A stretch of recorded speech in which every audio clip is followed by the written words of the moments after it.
Varicose veins బాధితులకు శుభవార్త. హైదరాబాద్ లో ఉచిత కన్సల్టేషన్ మరియు స్క్రీనింగ్ కొరకు ఎవిస్ హాస్పిటల్స్ ని సంప్రదించండి. హలో రామ్ గారు. హాయ్ నారాజు.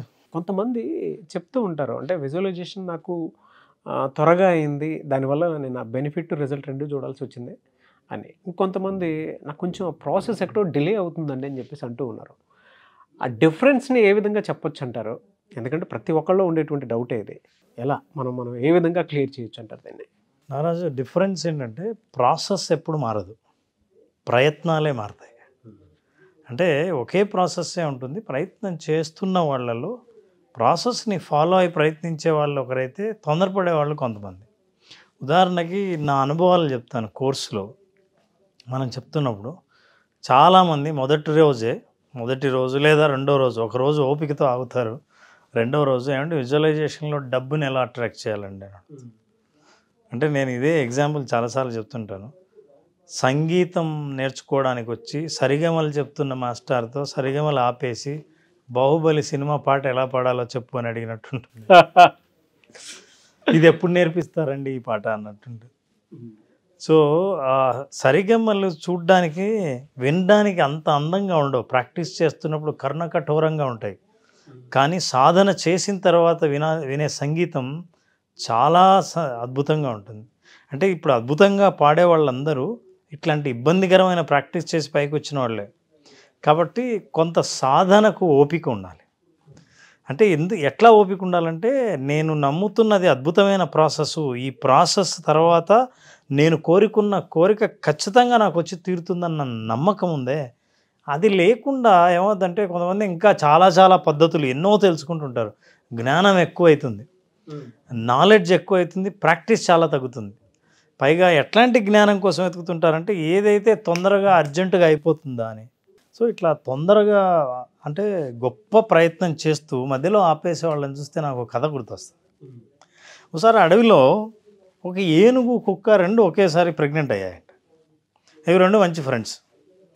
ప్రెగ్నెంట్ అయితే ఒక 3 నెలలు తిరగకుండానే కుక్క డెలివరీ అయింది. ఒక 6 కుక్క పిల్లలు పుట్టాయి. పుడితే ఏనుగు వాటి చుట్టూ తిరుగుతూనే ఉంది. ఇదేమో కుక్క పిల్లలు పెరిగి పెద్దవి అవుతున్నాయి. మళ్ళీ ఇంకో 6 నెలలు తిరిగేసరికి మళ్ళీ అది ప్రెగ్నెంట్ అయింది. ఇంకో 3 నెలలకు మళ్ళీ డెలివరీ చేసింది. సో ఈ చిన్నపిల్లలు ముందు పుట్టినవి పెద్దవి అవుతున్నాయి. మళ్ళీ మూడోసారి అయింది. ఇంకో 6 నెలల తర్వాత, ఒక 18 నెలల తర్వాత ఈ కుక్క పిల్లల్ని పెడుతూనే ఉంది. ప్రెగ్నెంట్ అయిన ఏనుగు చుట్టూ తిరుగుతూనే ఉంది. ఈ కుక్క ఒకరోజు 18 నెలల తర్వాత ఏనుగు నాపి, అవును నేను ఇప్పటికి 3 సార్లు పిల్లల్ని కన్నాను, ఫస్ట్ టైం నేను పిల్లల్ని కన్నప్పుడు ఆ పిల్లలు ఇప్పుడు పెద్ద కుక్కలు అయిపోయాయి, నువ్వేంటో నాకు అర్థం కాదు, ప్రెగ్నెంట్ అని అంటున్నావు, ఆర్ యూ షూర్, నిజంగానే నువ్వు ప్రెగ్నెంట్వేనా, నాకు డౌట్ వస్తుంది అని. అప్పుడు ఏనుగు నవ్విందని. అరే ఇదేంటో నవ్వింది ఏంటి నాకు అర్థం కాదు, నువ్వు ప్రెగ్నెంట్వేనా అని అడిగితే ఇంతగా నవ్వింది ఏంటి అని వినటం మొదలుపెట్టింది. అప్పుడు ఏనుగు చెప్పింది, చూడు ఒక విషయం నువ్వు అర్థం చేసుకోవాలి, నేను కనేది కుక్క పిల్లల్ని కాదు, ఏనుగు పిల్లని. ఎట్లాంటి ఏనుగు పిల్లని అంటే, నా పిల్ల నా కడుపులోంచి భూమి మీద పడుతూనే అది అద్భుతం. నా పిల్ల భూమి మీద పడి వాడి పెద్దదయ్యి ఏనుగు పుట్టిన తర్వాత రోడ్డు దాటుతూ ఉంటే, రోడ్డు దాటుతున్నా సరే మనుషులు ఆగిపోయి అద్భుతంలా చూస్తారు. అట్లాంటి జన్మనిచ్చేదానికి నేను గర్భవతిని అయ్యాను. నాకు తొందరగా నాకు 3 పిల్లల్ని 4 పిల్లల్ని కాదు, నువ్వు ప్రతి 3 నెలల్లో నువ్వు డెలివరీ చేస్తావు, 2 సంవత్సరాలకు ఒక్క పిల్ల మాత్రమే నాకు పుడుతుంది. అట్లాంటి క్షణాల కోసం నేను ఎంత అద్భుతంగా ఎదురు చూస్తాను, నాకు నమ్మకం ఉంది. అందుకే ఒక పిల్ల పుట్టినా నేను మానవుడి మదిలో కానీ, ఈ ప్రకృతిలో కానీ, ఈ విషయంలో కానీ దాని ప్రభావం అద్భుతంగా ఉంటుంది. ఈ లోపల నీ కుక్క పిల్లలన్నీ పెద్దవి అయిపోవచ్చు కూడా, కానీ ఎప్పుడు నీకు పెద్ద పిల్లలు పుట్టాయి కదా, నీ పిల్లలు పెద్దది అయిపోయారు కదా అని నేను ఏ కంగారు పడను. ఎందుకంటే నా కోరిక బలమేంటో నాకు బాగా తెలుసు. అట్లాగే చాలామంది పక్క వాళ్ళ కోరికలు తీరాయని, నేను అనుకున్న కోరికలు ఇంకా తీరలేదని అనుకునే వాళ్ళు ఏనుగులాగా ఆలోచించాలి. తమ కోరిక ఫలించడం అంటే ఏనుగు జన్మనీయడం లాంటిది. ఒక్కసారి ఏనుగు పిల్ల భూమిని తాకిందంటే భూమి పులకరించిపోతుంది. ఎలాంటి కోరిక ఉండాలంటే, జీవితంలో 2 ఏళ్లకు ఒక్కటి చాలని అనిపించే పరిస్థితి ఉండాలి. కోరిక కూడా మనం ఎలాంటివి కోరుకోవాలంటే, మానవ ప్రయత్నం సరిపోలేదు, నేను ఇంకా గట్టిగా ప్రయత్నించాలి, నా కోరిక ఎలాగైనా తీరాలని ఒకే దాని మీద ఫోకస్ చేసి ప్రయత్నించినప్పుడు మీ సమయం ఖచ్చితంగా వస్తుంది.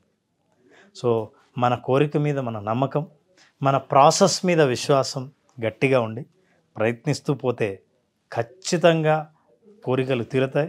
ఇంతమందిలో మనం ఇదే కోర్సులు అటెండ్ అయిన వాళ్ళు చాలామంది కూడా వాళ్ళు ఎన్నెన్ని కోరికలు తీరాయో, వాళ్ళు ఎన్ని సాధించగలిగారో, ఎన్ని వాళ్ళు అనుకున్నవి పరిస్థితుల్ని ఆ స్థితుల్ని వాళ్ళు పొందగలిగారో మనం వింటూనే ఉన్నాం. కాబట్టి తమ మీద తన నమ్మకం, తమ జీవితం మీద గట్టి విశ్వాసం ఉండి ప్రయత్నిస్తుంటే ఖచ్చితంగా సాధిస్తారు. చెప్తుంటే ఆ ప్రాక్టికల్ థియరీ నేచర్లో దొరికేటువంటిదే, నేచర్లో ఉండేటువంటిదే, నేచర్లో మనం రెగ్యులర్గా చూసేటువంటి ప్రాక్టికల్ ఎగ్జాంపులే అది కూడా.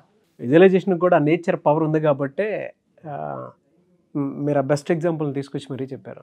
గ్రేట్ అండి. ఒక కోరిక తీరటం నారాజు, మనం మైండ్లో కన్సీవ్ అయితే కోరిక, వాటిని అది బర్త్ ఇచ్చేంత వరకు లోపల దాన్ని ఎంత జాగ్రత్తగా చూస్తామో, తల్లి బిడ్డ లోపల ఎదగడానికి, సరిగ్గా ఎదగడానికి ఎన్ని రకాలైన ప్రయత్నాలు చేస్తే ఎన్ని జాగ్రత్తలు తీసుకుంటుందో, మన కోరిక కూడా ఒక బిడ్డ లాంటిది. ఎప్పుడైతే ఆ కోరిక మెదడులో స్టార్ట్ అయిందో, ఆ కోరికని అంత జాగ్రత్తగా మీరు విజువలైజ్ చేస్తూ ప్రాసెస్ని ఫాలో అవుతూ ఖచ్చితంగా 9 నెలల తర్వాత బిడ్డ పుడతాడని తల్లి ఎలా నమ్ముతుందో, 2 సంవత్సరాలైనా సరే ఖచ్చితంగా నా బిడ్డ ఈ ప్రకృతికే అందం అని ఏనుగు ఎట్లా నమ్ముతుందో, నా కోరిక కూడా అంత బలమైంది, నిజాయితీతో కూడుకున్నదని ఎప్పుడైతే మనం నమ్ముతామో, మన కోరిక విజువలైజేషన్ ద్వారా సాధించడం అత్యంత ఖచ్చితంగా జరగటం, అదే కాదు దాన్ని అనుభవంలోకి తీసుకురావడం సాధ్యమే. థ్యాంక్ యూ అండి, great example. Thank you so much Ram గారు. థ్యాంక్ యూ నారాజు. ఎనీవేస్ థ్యాంక్ యూ అండి, thank you so much Ram sir. Great experience. అది నేను ఒక్కడిని ఫీల్ అవుతాను కాదు, క్లాస్ అయిన తర్వాత ప్రతి ఒక్కరు, అంటే మొన్న ఎన్రోల్ చేసుకొని ఎవరైతే అటెండ్ అయ్యారో వాళ్ళు కూడా మంచి రెస్పాన్స్ ఇస్తూ ఉన్నారు. ఫీడ్బ్యాక్ కూడా అంతే బాగుంది. థ్యాంక్ యూ అండి, థ్యాంక్ యూ సో మచ్. మళ్ళీ క్లాస్ ఎప్పుడైనా అవకాశం ఉంటుంది, ఎందుకంటే విజువలైజేషన్ అది ఎక్స్పీరియన్స్ చేయడానికి మీరు పెట్టింది కంప్లీట్ ప్రాక్టీస్. అవును, ఒక జీవితాన్ని అర్థం చేసుకోవడానికి, కెరీర్లో సక్సెస్ అవ్వడానికి, దాంతోపాటు చాలామందికి మనీకి సంబంధించినటువంటి బ్లాక్స్ కొన్ని ఉంటాయి. సో ఆలోచన ఎలా క్రియేట్ చేసుకుని ముందుకెళ్ళాలి అనేటువంటి దానికి, కొంతమందికి ఏమో జాబ్కి సంబంధించినటువంటి వాటిలో ఎంత త్వరగా క్విక్ చాలామంది గ్రాప్ చేసుకోవాలని ఉంటుంది, క్రాక్ చేయాలని ఉంటుంది. అవును, దానికోసమైనా సరే సో విజువలైజేషన్ ప్రాక్టీస్ అనేది మళ్ళీ ఎప్పుడు అవకాశం ఉంటుంది. నారాజు, విజువలైజేషన్ ప్రాక్టీస్కి చాలా మంచి స్పందన వస్తుంది. ఎందుకంటే నేరుగా ఎదురుగా వాళ్ళ చేత ప్రాక్టీస్ చేయించే అవకాశం నాకు కూడా వచ్చింది. ఇది సెప్టెంబర్ 14వ తేదీన బ్యాచ్ స్టార్ట్ చేస్తున్నాం. September 14th. అట్లాగే ఈ ఎపిసోడ్లో స్పెషల్ ఏంటంటే 18th నాడు పున్నమి. ఆ పున్నమి రోజు స్పెషల్గా యోగ నిద్ర సెషన్ ఉంటుంది. పున్నమి రోజు రాత్రి యోగ నిద్ర సెషన్లో పాల్గొన్న వాళ్ళకి ఏవైనా సరే మానసిక రుగ్మతలు కానీ, నిద్రలేమి సమస్యలు కానీ ఉన్నవాళ్లే కాకుండా, ఏవైతే మెంటల్ బ్లాక్స్ ఉంటాయో, ఆందోళనలు ఉంటాయో, భయాలు ఉంటాయో, నిర్ణయాలు తీసుకోలేకుండా ఆగిపోయిన బ్లాక్స్ ఏవైతే ఉంటాయో వాటన్నిటినీ రిలీజ్ చేసే యోగ నిద్ర 18th ఉంటుంది. 14th రిజిస్టర్ చేసుకున్న వాళ్ళకి మాత్రమే ఈ అవకాశం. 14th బ్యాచ్ స్టార్ట్ అవుతుంది, సెప్టెంబర్ 14th.